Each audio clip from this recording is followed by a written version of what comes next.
جو تقریب حضور سے صحابہ سے ثابت ہے ضرور کرو ضرور کرو ضرور کرو. ابو علیہ بالنواجذ، اپنے دانتوں سے پکڑ لو اس کو. اور جو تقریب ثابت نہیں حضور سے اور صحابہ سے، یقیناً یہ کہیں باہر سے آئی ہے. یا تو ہمارا خاندانی پس منظر جو ہے، اکثر تو ہندوؤں سے مسلمان ہوئے. نمبر ایک، نکاح مسجد میں. حدیث موجود ہے ترمذی شریف کی روایت، اعلنوا حاضر نکاح وجعلوہ فی المساجد. نکاح کا اعلان عام کیا کرو، مسجدوں میں منعقد کیا کرو. میں حیران ہوتا ہوں کیوں نہیں علماء کرام نے اس کی طرف توجہ دلائی. عیسائیوں نے آج تک اپنے چرچ کی اور اپنے پادری کی عزت یہ رکھی ہے کہ شہزادے اور شہزادی کی شادی ہوگی وہ بھی پادری چرچ میں آئیں گے. نمبر دو، نکاح کے موقع پر کوئی دعوت طعام نہیں، کوئی ثابت نہیں. دعوت طعام صرف ایک ہے، وہ ولیمہ ہے. اور اس قدر معقول بات ہے، سب باپ اپنے سینوں پر ہاتھ رکھ کر سوچیں اور میری بات سنیں. کیا بیٹی کو گھر سے رخصت کرنے کا وقت جو ہے وہ خوشی کا وقت ہوتا ہے؟ خوشی نہیں ہے وہاں، صرف یہ ہوتا ہے اے سائی آف ریلیف کہ ایک ذمہ داری کا بوجھ تھا، اللہ نے آج پورا کرا دیا، اتروا دیا بوجھ. تو ان سے مرغ پلاؤ کھانا اور متنجن کھانا کوئی معقول بات نہیں ہے. معقول بات کیا ہے؟ لڑکا، اس کا گھر آباد ہوا ہے، وہ ولیمہ کرے. اس پر باقاعدہ احادیث اولبو ولو بشاتن، ولیمہ ضرور کرو چاہے ایک ہی بکری ہو تمہارے پاس. ذبح کرو، کاٹو، کھلاؤ گوشت اپنے دوستوں کو، احباب کو. یہاں تک کہا کہ بے طعام الولیمہ، برا کھانا ہے ولیمے کا کہ اس میں غریبوں کو نہیں بلایا جاتا. ظاہر بات ہے مسلی کھلانے کے لیے تو ولیمہ نہیں ہوتا، اپنے احباب کو، دوستوں کو بلایا جاتا ہے.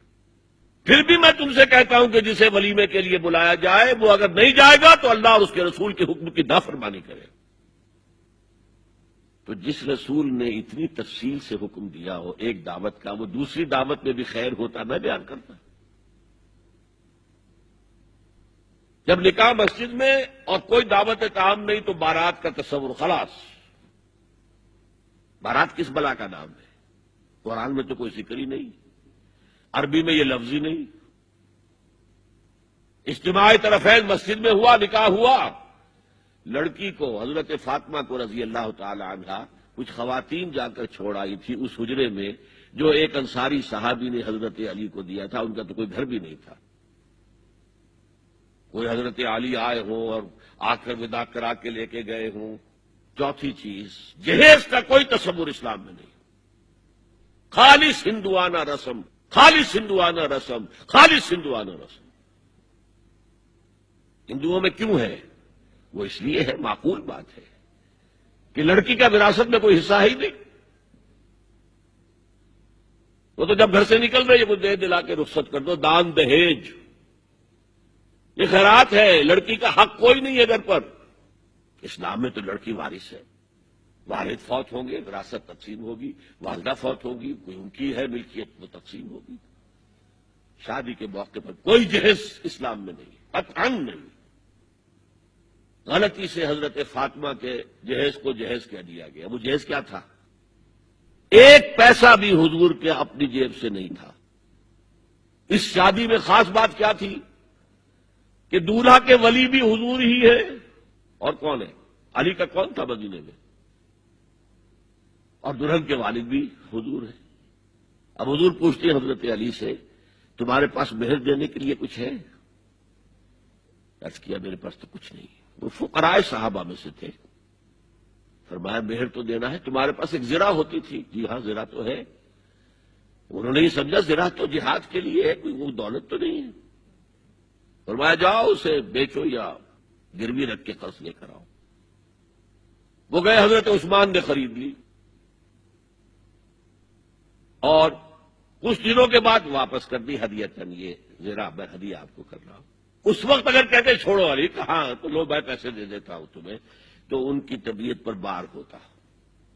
اس پیسے سے حضور نے کچھ پیسے گھر بھیجے اندر، دلہن کو ذرا تیار کر دو اور کچھ پیسوں سے وہ ایک گدا جس میں کھجور کی کھال بھری ہوئی تھی اور 2 تکیے جس میں کھجور کی کھال بھری ہوئی تھی، ایک مشکیزہ کنویں سے پانی تو لانا ہی ہے نا، ایک چکی جو ہو یا گیہوں ہو پیسنا تو ہے نا، کوئی 1-2 برتن اور اللہ اللہ خیر صلی اللہ، یہ تھا جسے جہیز کہتے ہیں، جس میں ایک پیسہ بھی حضور کا شامل نہیں ہے۔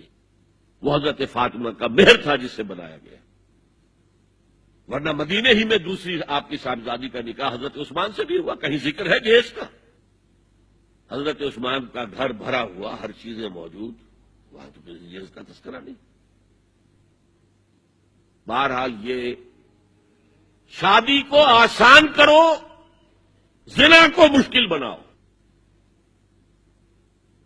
یہاں شادی کے لیے 9 من تیل ہوگا تو رادھا ناچے گی، ورنہ یہ کہ بڑی ہو رہی ہے، عمر ہو رہی ہے، سب کچھ ہو رہا ہے، لیکن کچھ تقاضے تو ہے نا، آخر کچھ تو کرنا ہوتا ہے نا، آخر کچھ نہ کچھ لوگوں کو تو کھانا کھلانا ہی ہوتا ہے نا، بارات تو آخر آئے گی ہی نا، کچھ نہ کچھ تو دینا ہی ہوگا، کچھ جوڑے کپڑے، کچھ یہ۔